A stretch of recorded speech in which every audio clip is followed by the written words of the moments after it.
தமிழ்நாட்டு மக்கள் அனைவருக்கும் வணக்கம். ஏப்ரல் 23 தமிழக சட்டமன்ற தேர்தல் நடக்க போது. இந்த தேர்தலில் நான் யாருக்கு ஓட்டு போடணும் அப்படின்னு சொல்லிட்டு ஒரு மிகப்பெரிய கேள்வி எல்லா நபர்களுக்கும் எழும்பும். ஏன்னா அப்படிப்பட்ட காலகட்டம் இப்ப கூடிய காலகட்டம். ஏன்னா இன்னும் கொஞ்ச நாள்ல தேர்தல் நடக்க போகுது. அந்த யாருக்கு ஓட்டு போடுறேன்னு சொல்லக்கூடிய ஒரு விஷயம் இருக்குல்ல, அதான் நான் யாருக்கு ஓட்டு போடுறது, யாரை தலைவரா தேர்ந்தெடுக்கிறது, யாரை நான் ஆட்சியில் அமர வைக்கிறேன்னு சொல்லக்கூடிய அந்த முடிவு இருக்குல்ல, இது ஒரு முக்கியமான முடிவு. ஏன்னா இது ஜனநாயகத்தோட உச்சகட்ட முடிவு. உங்களுக்கு அளிக்கக்கூடிய அந்த வாக்குரிமை இருக்குல்ல, இது ஜனநாயகத்தின் மிகப்பெரிய உரிமை. அதனால இதை சரியா தெளிவா கையாள வேண்டியது அவசியம். அப்படி ஒரு கண்ணோட்டத்தில் இந்த வீடியோல நம்ம யாருக்கு ஓட்டு போடுறது, எப்படிப்பட்ட தலைவரை தேர்ந்தெடுக்கணும், எப்படிப்பட்ட நபர்களை நம்ம ஆட்சியில் அமர வைக்கணும்ங்கிறத ஒரு கிளியரா ஒரு பாயிண்ட் ஆஃப் வியூல நான் சொல்றேன். கரெக்டா கவனிச்சுங்க. அதாவது ஒரு நடுநிலையா எப்படி ஒரு தலைவரை தேர்ந்தெடுக்கணும், எப்படி ஒரு எம்எல்ஏ தேர்ந்தெடுக்கணும்னு சொல்லிட்டு ஒரு ஃபுல் பாயிண்ட் ஆஃப் வியூ நான் சொல்றேன். கரெக்டா கவனிச்சுங்க. ரைட்டா?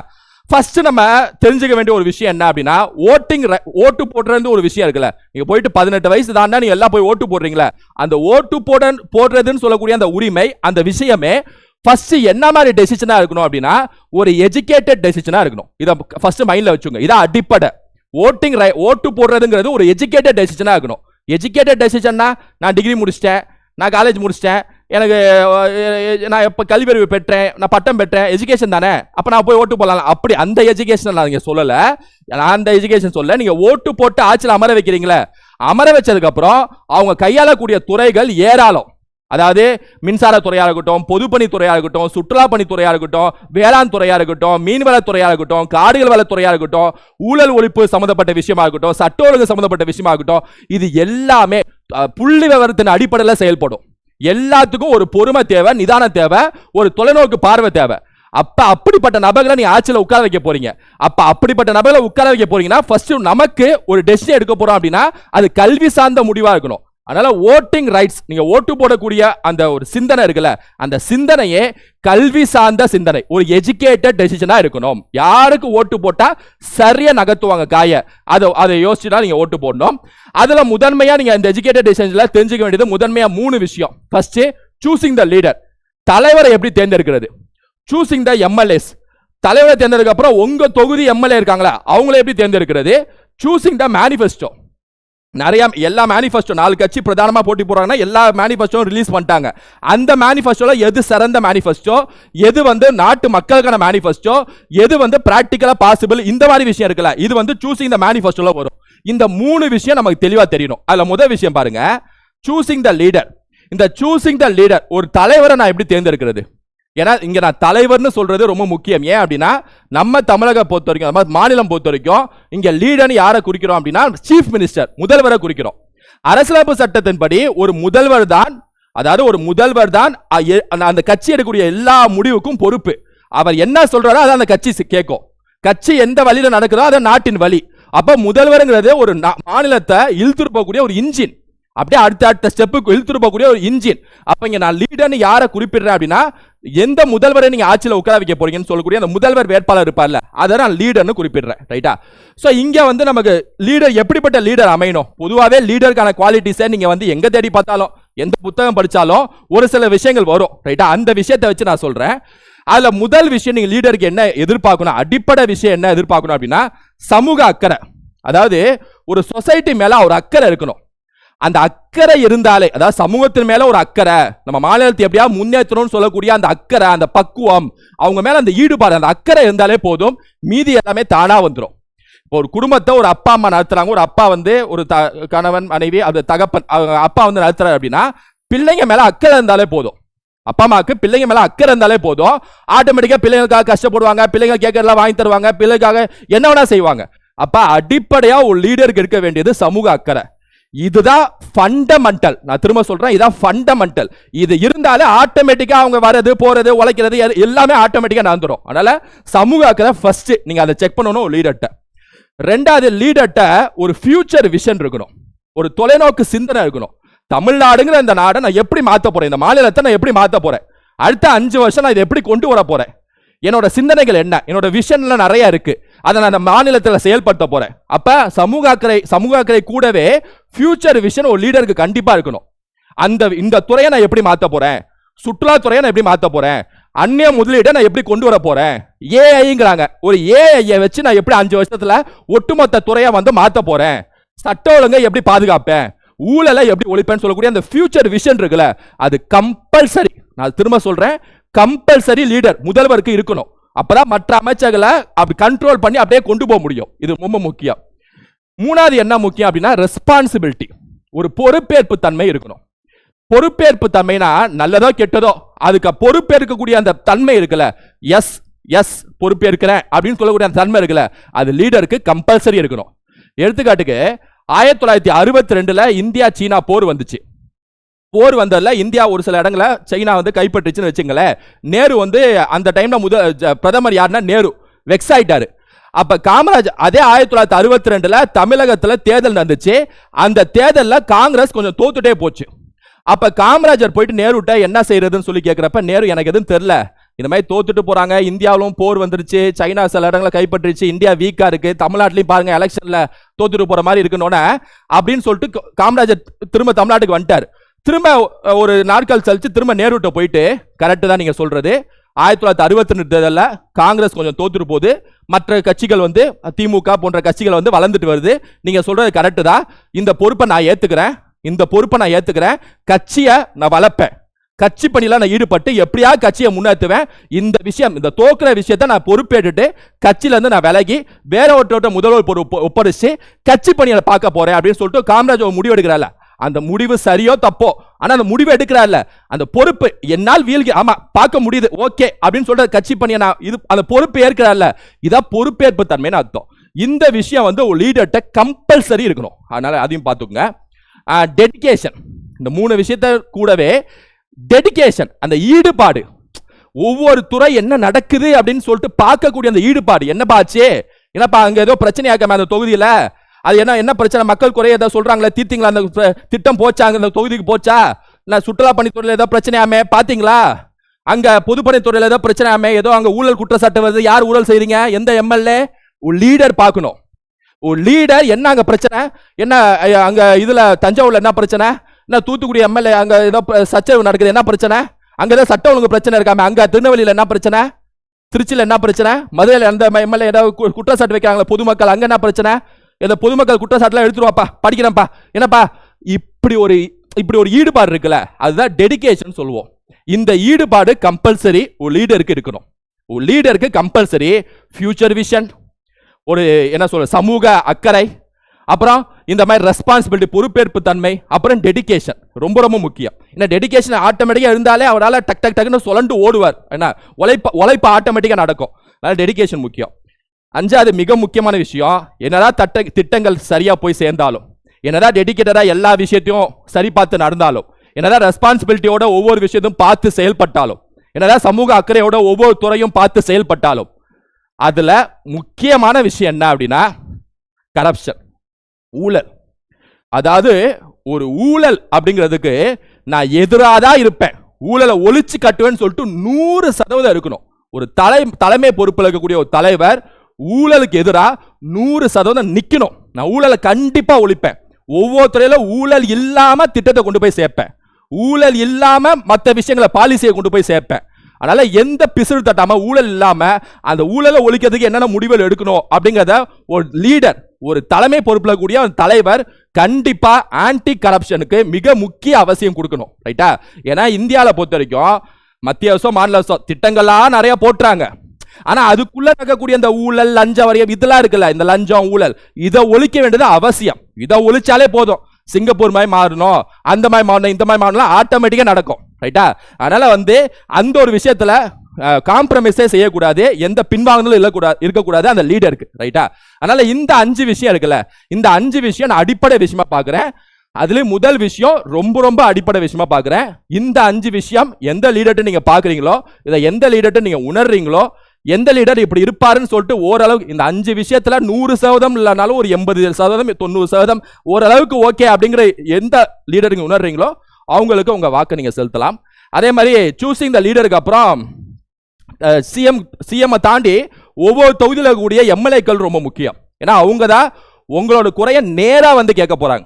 எம்எல்ஏக்கள் உங்க பிரச்சனை என்னன்னு சொல்லிட்டு உங்க வீட்டுக்கே வந்து கேட்கக்கூடிய அந்த இடத்துல இருக்கக்கூடியவங்க எம்எல்ஏக்கள் தான், சட்டமன்ற உறுப்பினர்கள் தான்.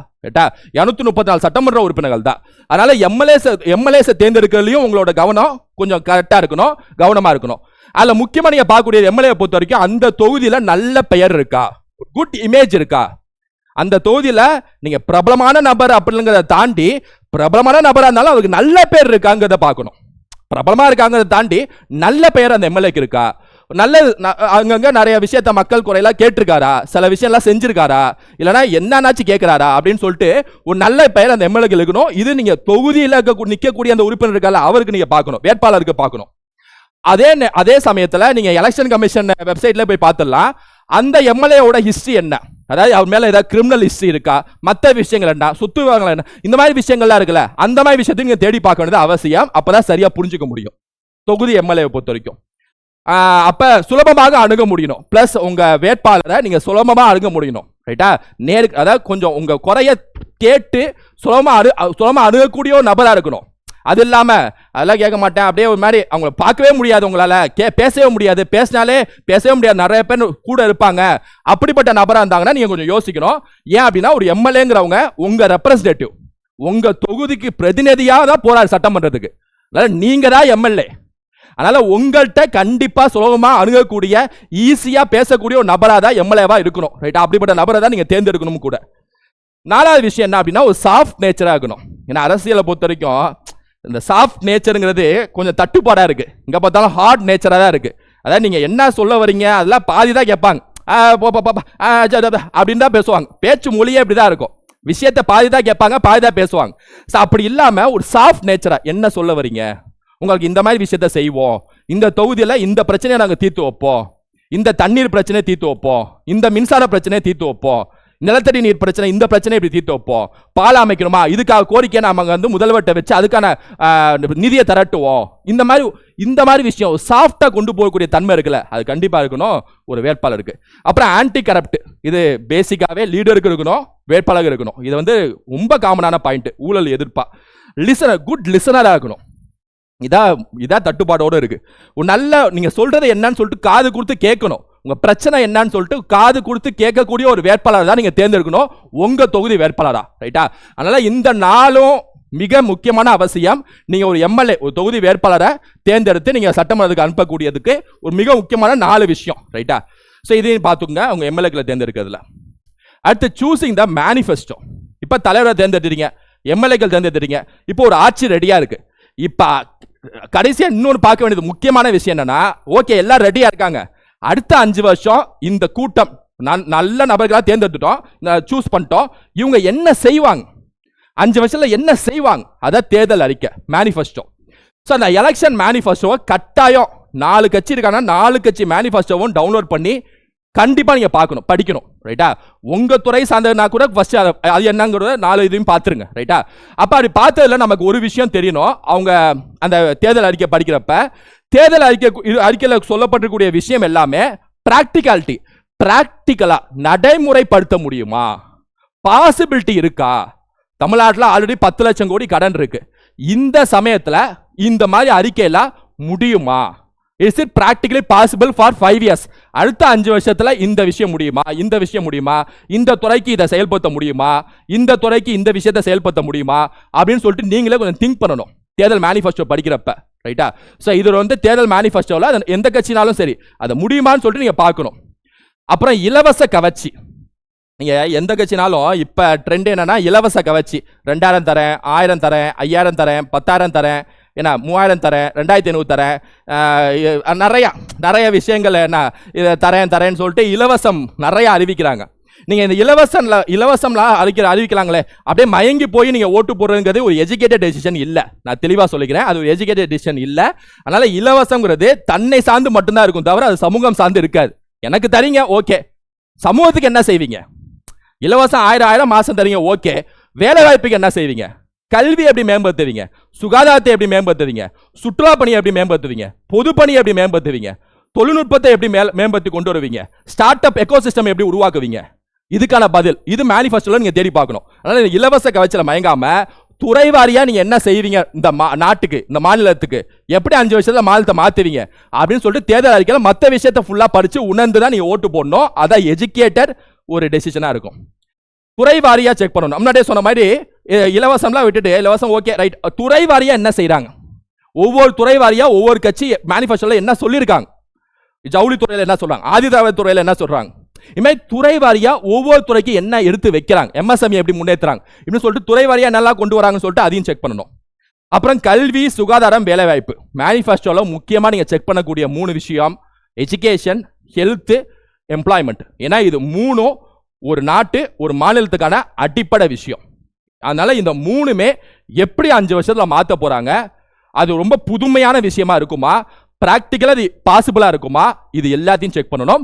பிளஸ் மேனிஃபெஸ்டோல கூடிய எல்லா விஷயத்தையும் நிறைவேற்றதுக்கு உங்கள்கிட்ட கஜானால பணம் இருக்கா, அந்த பணத்தை கொண்டு வரதுக்கு கடன் சுமையை குறைக்கிறதுக்கு என்ன செய்வாங்க இவங்க, அதையும் மேனிஃபெஸ்டோல நீங்க செக் பண்ணணும். தேர்தல் வாக்குறுதியில நீங்க செக் பண்ணணும். ஏன்னா அந்த கடனை குறைச்சி அந்நிய முதலீடு கொண்டு வந்து எப்படி நீங்க அதை சரி செய்வீங்க, இதை கொடுக்குறீங்க மாசம் மாசம் கொடுக்குறீங்கன்னா அது ஓகே, மாசம் மாசம் எங்களுக்கு கொடுக்குறீங்க, உங்கள் கடன் சுமை ஆகிட்டே வருது, இங்க கொடுப்பீங்க அங்க வரியை ஏத்துவீங்க, இது எங்களுக்கு செட் ஆகாது.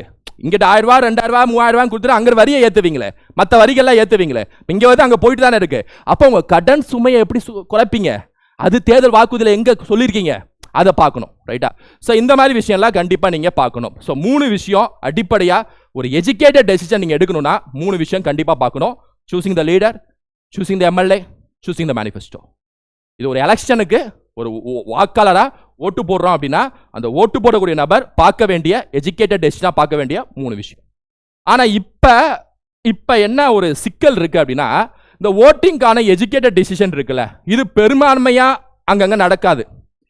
ஆனா மாறாக சில இடத்துல பெரும்பான்மையா என்ன நடக்கும் அப்படின்னா, நடைமுறையில் என்ன இருக்கும் அப்படின்னா எமோஷனல் டெசிஷன் இருக்கும். நான் இது வரைக்கும் சொன்னல ஒரு எஜுகேட்டட் டெசிஷனா வாக்காளரா நீங்க பார்த்து செயல்படக்கூடிய, எப்படி வாக்களிக்கணும்னு செயல்படக்கூடிய அந்த தொலைநோக்கு விஷயத்த சொன்னேன். ஆனா பெரும்பான்மையா அந்த நடக்காது. நடைமுறையில் எப்படி இருக்கும்னா எமோஷனல் டெசிஷன்ல இருக்கும். இந்த எமோஷனல் டெசிஷனும் வந்து எப்படி இருக்கும் நான் சொல்றேன் பாருங்க. எமோஷனல் டெசிஷனை பொறுத்த வரைக்கும் இப்ப பிரதான கட்சிகளுக்கு நீ ஓட்டு போட போறீங்க, அல்ல ஏதாவது ஒரு கட்சியை நீங்க வந்து செலக்ட் பண்ண போறீங்க, ஓட்டு போட போறீங்க. அதுல நம்ம எஜுகேட்டட் டெசிஷனை எப்படி ஃபாலோ பண்ணோம், எமோஷனல் டெசிஷன் ஒன்று இருக்கு, அதுக்குள்ள எஜுகேட்டட் டெசிஷனை எப்படி பார்க்கணுங்கிறதும் தெரியணும். ரைட்டா? ஏன்னா எமோஷனா முடிவெடுக்கிறதுல நான் தப்பு சொல்ல மாட்டேன். ஏன்னா நமக்கு ஒரு நபரை பிடிச்சிருக்கோம், அவங்க ஓட்டு போடுறோம், இதெல்லாம் கரெக்ட் தான். ஆனா அதுக்குள்ளேயும் கட்டாயமா நீங்க எஜுகேட்டட் டெசிஷன் என்னங்கிறதையும் பார்க்கணும். அது ரொம்ப ரொம்ப அவசியம். ஏன்னா நீங்க ஓட்டு போட்டு துறைகளை ஆட்சி செய்யறதுக்கு அனுப்புறீங்க, நீங்க ஓட்டு போட்டு ஒரு எஜுகேட்டட் விஷயத்தை செய்யறதுக்கு அனுப்புறீங்க. ஏன்னா ஒவ்வொரு துறையும் ஆட்சி செய்யறது ஒரு புள்ளி விவரம், கல்வி சார்ந்த விஷயம். இது சாதாரண விஷயம் இல்லை, அவ்வளோ பெரிய மக்கள் தொகை. அப்ப எமோஷனலா டெசிஷன் எடுக்கிறதுல நான் தப்பு சொல்ல மாட்டேன். ஆனா அதை தாண்டி எஜுகேட்டடும் லிங்க் ஆகி அதையும் யோசிச்சு தான் முடிவு எடுக்கணும்னு நான் சொல்லுவேன். இப்ப எடுத்துக்காட்டுக்கு எமோஷனல் டெசிஷன்ல என்னென்ன வருது இப்ப இருக்கக்கூடிய நடைமுறையில் இருக்கக்கூடிய விஷயத்துல அப்படின்னா, படங்கள். இப்போ ஒரு கட்சி, ஒரு ஹீரோ வந்து ஒரு தேர்தலில் நிற்கிறாரு, ஒரு கட்சியை நடத்துறாரு அப்படின்னா, அப்ப அவர் வந்து படங்கள் நிறைய நடிச்சிருப்பாரு. அவர் படங்கள் எனக்கு பிடிச்சிருக்கு, அவரோட அந்த ஹீரோ இது எனக்கு பிடிச்சிருக்கு, அந்த ஆக்ஷன் எனக்கு பிடிச்சிருக்கு, படங்கள், அதனால நான் ஃபேன் ஆயிட்டேன்.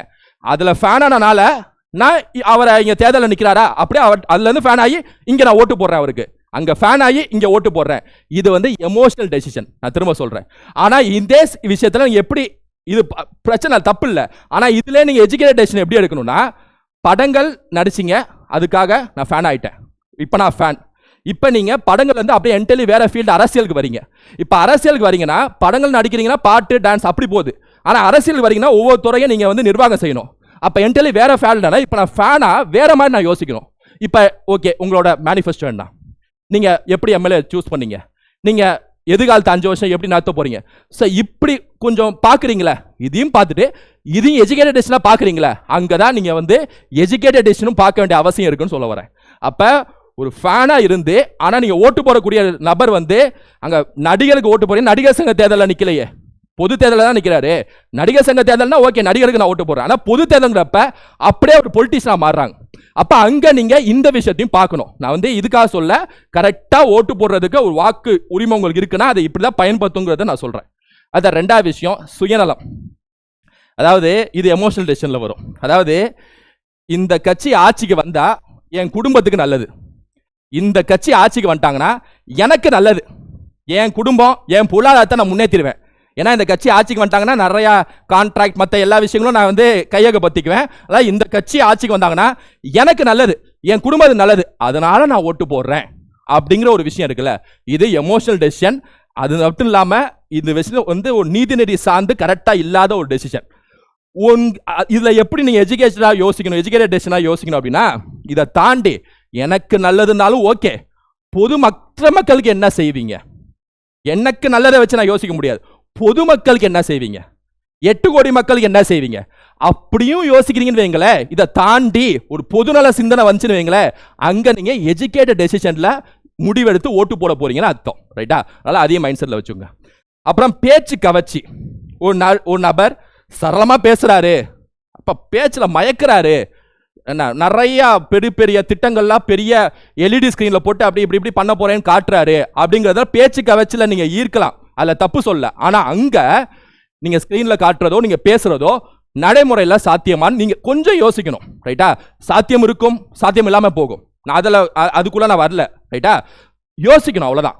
ஓகே, இந்த திட்டம் சொல்கிறீங்க, ஒரு தொழிற்சாலை, விவசாயம் தந்த தொழிற்சாலை உருவாக்குறீங்கன்னா இதுக்கு எவ்வளோ நிதி திரட்ட போகிறீங்க, அதுக்கான திட்டம் இருக்கா, ஜஸ்ட் யோசிங்க, அது போதும். ரைட்டா?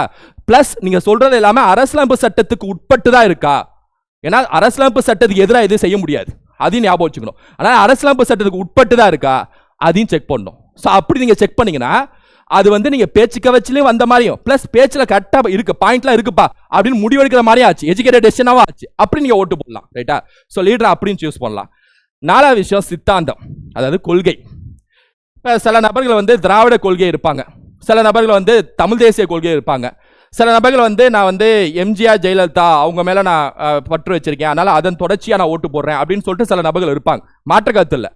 இப்போ உங்களுக்கு ஒரு கொள்கையை பிடிக்குது, அந்த கொள்கையை ஒரு கட்சி எடுத்துட்டு நான் இந்த கொள்கையை ஃபாலோ பண்ணுறேன், எனக்கு ஓட்டு போடுங்க அப்படின்னு சொல்லிட்டு நீங்கள் எமோஷனலாக ஓட்டு போடலாம், சரிதான். ஆனால் அந்த இடத்துல நீங்கள் இன்னொன்று செக் பண்ணணும். ஓகே, எனக்கு பிடிச்சிருக்க கொள்கையை நீங்கள் எடுத்துட்டனால மட்டுமே உங்களையும் நான் நம்பிட்டேன்னு சொல்ல முடியாது. அந்த கொள்கையை வச்சுக்கிட்டு மக்களுக்கு பிராக்டிக்கலாக நீங்கள் என்ன செய்வீங்க, 5 வருஷம் என்ன செஞ்சீங்க, 5 வருஷம் என்ன செய்வீங்க, இதையும் பார்க்கணும். ரைட்டா?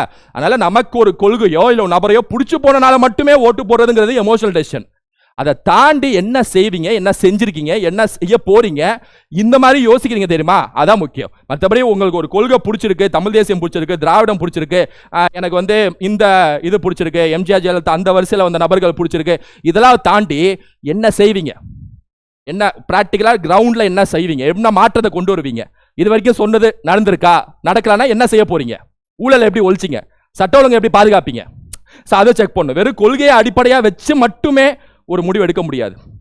அந்த சாதி மதம் சார்ந்த எமோஷன், இந்த ஜாதியில் ஒருத்தர் நிற்கிறாரு, அதனால அவர் தான் ஓட்டு போ, இந்த மதம் சார்ந்து ஒரு இது இயங்குது, அவங்க தான் ஓட்டு போ, அப்படியும் முடிவெடுக்கிறது ஏறத்தாழ எமோஷனல் டெசிஷன் தான் அது. ரைட்டா?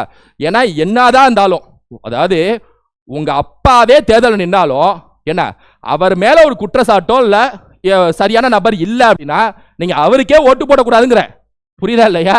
அதாவது நீங்க இது எப்படின்னா ஒரு சயின்டிபிக் ரோபோட் மாதிரி யோசிக்கணும். அவங்க நிக்கிறாங்கனாலும் தொகுதிக்கு நல்லது செய்வாங்களா மட்டும்தான் யோசிக்கணும். அதனால தான் நான் சொல்றேன். அதனால ரிலேஷனா இருக்காங்க, அங்காளி பங்காளி, ஜாதி மதம் அதெல்லாம் தாண்டி அப்படி நிக்கலாம். ஆனா அந்த நபர் சரியான நபரா,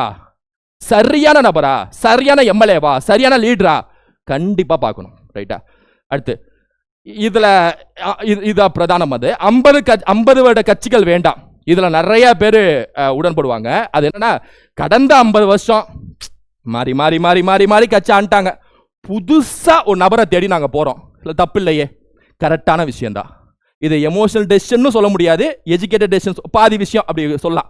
ஆனா 50 வருஷம் மாறி மாறி கட்சி ஆண்டாங்க, புதுசா தேடி போலாம். அந்த புதுசா வரக்கூடிய நபர் இவங்கள்ட்ட இருந்து புதுமையை காட்டணும், அதுவும் பார்த்துக்கணும், அதையும் பார்த்துக்கணும்னு சொல்ல வரேன். ரைட்டா? புதுசா வரக்கூடிய நபரோ இவங்க பண்ண விஷயங்கள்லாம் தாண்டி எதிரா இல்ல வேற மாதிரி ஒரு புதுமையை காட்டணும். நான் ஒரு பெரிய மாற்றத்தை கொடுக்க போறேன், என் மேனிஃபெஸ்டோ பாருங்க, ஒரு பெரிய மாற்றத்தை கொடுக்க போறேன் அப்படிங்கறத அந்த நபரோட பேச்சை வச்சோ, நபரோட செயல்பாடை வச்சோ, அரசியல் செயல்பாடை வச்சோ, டெடிகேஷனை வச்சோ நீங்க கண்டுபிடிக்கலாம். நீங்க ஈஸியா கண்டுபிடிச்சிடலாம். ரைட்டா? அதனால அது வந்து ரொம்ப ரொம்ப முக்கியம். அதனால அந்த பாயிண்ட்டுக்கு நான் சொல்லிக்கிறேன். அப்புறம் மெஜாரிட்டி மாயை, இது தேர்தல் அப்ப முக்கியமா தேர்தல் கடைசி ஒரு வாரத்தில் நடக்கக்கூடிய ஒரு விஷயம் தான். மெஜாரிட்டியா எல்லாம் யாருக்கு சொல்றாங்களோ ஓட்டு போட்டு போயிடுவோம். இப்ப முக்கியமா கருத்து கணிப்புலாம் விடுறாங்க. என்ன இந்த கட்சி முதல் 40% தாண்டுச்சு, இந்த கட்சி 45%, இது 42. இன்னும் சில கருத்து கணிப்புலாம் 42.03% அக்யூரேசியை காட்டுறாங்களா. என்ன இந்த மாதிரி கருத்து கணிப்புலாம் விடுவாங்கல்ல, இதெல்லாம் நீங்க கொஞ்சம் தூரமா வைங்க. மேல எஜுகேட்டட் நேஷன்ல கருத்து கணிப்புலாம் வராது, ரைட்டா? அதனால மெஜாரிட்டியா ஒரு கட்சி 35% காட்டுறாங்க, 40% காட்டுறாங்க, 38% மெஜாரிட்டியா அப்ப அவங்க தான் ஜெயிப்பாங்க போல, அவங்களுக்கே ஓட்டு போட்டுரும் போ அப்படின்னு முடிவெடுக்கிறதும் ஒரு எமோஷனல் டெசிஷன் தான். அதாவது இருந்தாலும் என்ன செஞ்சாங்க, என்ன செய்ய போறாங்க. ஏன்னா மெஜாரிட்டி நோக்கி போறதுங்கிறது டெமோக்ராசியில் அப்படிதான், அதை மாற்ற முடியாது நம்மளால, ரைட்டா? அதனால இருந்தாலும் அந்த மெஜாரிட்டி இருக்குல்ல, மெஜாரிட்டியை நோக்கி போறோம், மெஜாரிட்டி என்ன சொல்றாங்களோ அது கரெக்டா தான் இருக்கும் அப்படின்னு நம்புறதுலாம் கரெக்ட் தான், ஹியூமன் டெண்டன்சியில் அது நடக்கும், ரைட்டா? இருந்தாலும் அந்த சமயத்தில் ஒரு செகண்ட் யோசிச்சு அந்த எஜுகேட்டட் டெசிஷன் விஷயம்லாம் இருக்கான்னு பார்த்து போடணும். அப்புறம் இப்போ ஐசோலேஷன், சில பேர் ஐசோலேஷனுக்கு பயந்து போய் ஓகே ஓகே போட்டுறேன் அப்படி. இப்போ உதாரணத்துக்கு ஒரு 5 ஃப்ரெண்ட்ஸ் இருக்காங்க வைங்க, 5 ஃப்ரெண்ட்ஸில் 4 பேர் ஒரு கட்சிக்கு ஓட்டு போடுறேன்னு சொல்லிட்டு சொல்கிறாங்க. ஒரு நபர் மட்டும் இல்லை சரியில்லை நான் வேற கட்சிக்கு போடுறேன்னு சொல்லி சொன்னார் அப்படின்னா, இந்த 4 பேர் அந்த ஒரு நபரை அதை கன்வின்ஸ் பண்ணுவாங்க, இல்லைன்னா உச்சகட்டம் போனால் ஒதுக்கிடுவாங்க வச்சுங்க. அதனால இவர் ஐசோலேட் ஆவோங்கிறத பயந்து, ஆஹா இந்த 4 பேர் சொல்ற கட்சிக்கு போகலன்னா நம்மளை ஒதுக்கி விட்டுருவாங்க, அப்போ 4 பேர் சொல்ற என்ன கட்சியோ அது நம்மளும் சொல்லிடுவோம், அப்பதான் 4 பேர் கூட நம்ம இருக்க முடியும், அப்பதான் ஃப்ரெண்ட்ஸாவே இருக்க முடியும், அப்பதான் பழகுவாங்க போல, இல்லைன்னா ஒதுக்கி விட்டுருவாங்க போல அப்படின்னு பயந்து, இல்லடா நான் 4 கட்சி நீங்க என்ன சொல்றீங்க அதுக்கு நான் போட்டேன்டா நானும் வா வா வா. இது எமோஷனல் டெசிஷன் தான். என்ன நீங்க பயப்படவே கூடாது, சிங்கிளா தான் இருக்கும். 10 பேர் சொன்னாலும் போப்ப நான் இந்த கட்சிக்கு போகலான்னு முடிவு பண்ணிட்டேன் போடுறேன், 20 பேர் சொன்னாலும் நீ கூட்டமா போயிடு நான் தனியாவே வாழ்ந்துறேன், அதான் எஜுகேட்டட் டெசிஷன், அதையும் பார்த்துக்கணும். அப்புறம் கூட்டம், இது அரசியல்ல இந்த அரசியல் தேர்தல் இல்ல, எல்லா தேர்தலையும் நடக்கக்கூடிய ஒரு விஷயம் தான். எங்க கூட்டம் கூடுதோ அங்க குவாலிட்டி இருக்கு, அங்க ஓட்ட போட்டுடலாம். இப்போ எடுத்துக்காட்டுக்கு ஒரு ஹோட்டல் போறோம், 2 ஹோட்டல் இருக்கு, அதுல 2 ஹோட்டலும் நம்ம கேள்விப்பட்டதே இல்லைன்னு வச்சுங்க. 2 ஹோட்டல் இருக்கு, ஏதோ ஊருக்கு போறோம், அந்த ஒரு ஹோட்டல்ல கூட்டம் குமியுது, இன்னொரு ஹோட்டல்ல ஒரு 4-5 பேர் தான் உட்காந்துருக்காங்க. அப்ப ஆட்டோமேட்டிக்கா நம்ம ஹியூமன் சைக்காலஜி என்ன தோணும் அப்படின்னா, கூட்டம் இருக்கக்கூடிய ஹோட்டல் தான் குவாலிட்டியான ஹோட்டல் போல.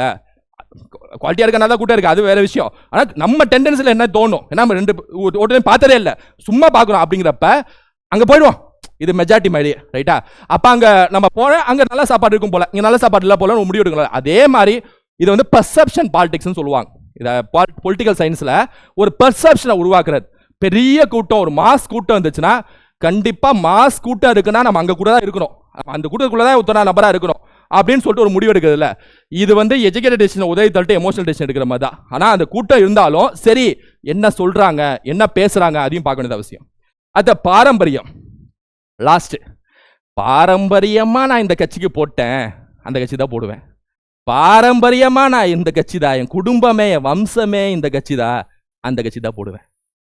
என்ன இந்த பாரம்பரியம் இருக்குல்ல, அது வந்து ஏறத்தாழ எமோஷனல் டெசிஷன் தான். ஏன் அப்படின்னா பாரம்பரியமாக இருக்கக்கூடிய கட்சிகள் ஓகே, ஆனால் கட்சியில் 1980, 1990, 2000 அப்போ ஒரு தலைவர் இருந்திருப்பாரு, அப்போ ஒரு எம்எல்ஏக்கள் இருந்திருப்பாங்க.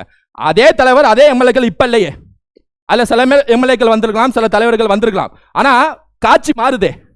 உங்களுக்கு அந்த டைமில் இருக்கிறப்ப எவல்யூஷன் ஆகுதுல, டெக்னாலஜி வளருதுல.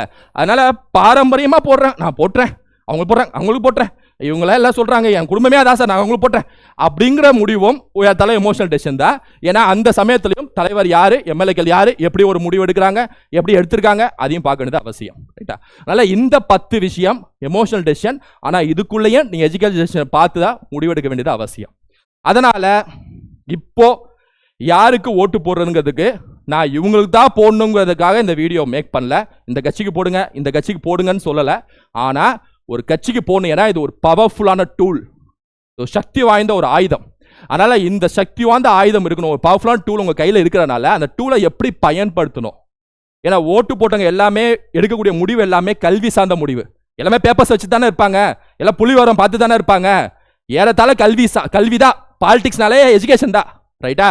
அதில் ஒவ்வொரு துறை என்னென்ன செயல்பாடுங்கிறதே எஜுகேஷன் தான், அதில் பிளைண்டாக நீங்கள் நம்பலாம். அதனால் எப்படி முடிவெடுக்கணுங்கிறது முக்கியமான விஷயனால நான் இந்த அளவுக்கு சொன்னேன், ரைட்டா? ஸோ இந்த வீடியோவில் உங்களுக்கு ஒரு கிளியர் ஐடியா கிடச்சிருக்கும். மற்றபடி இந்த கட்சி சார்பா அந்த கட்சி சார்பா, இந்த கட்சி எதிரா அந்த கட்சி எதிரா, இது என்னோட நோக்கம் இல்லை. நான் திரும்பவும் சொல்லிக்கிறேன், இது என்னோட நோக்கம் இல்லை, ரைட்டா? ஒரு எலெக்ஷன் இதை சயின்டிஃபிக்காக எப்படி அணுகணும் அப்படிங்கிற ஒரு விஷயம் மட்டும்தான் இப்போ நான் சொல்லியிருக்கேன். ரைட்டா? அதனால் இந்த வீடியோ உங்களுக்கு யூஸ்ஃபுல்லாக இருக்கும்னு நினைக்கிறேன். அடுத்த வீடியோவில் சந்திக்கிறேன். Thank you student.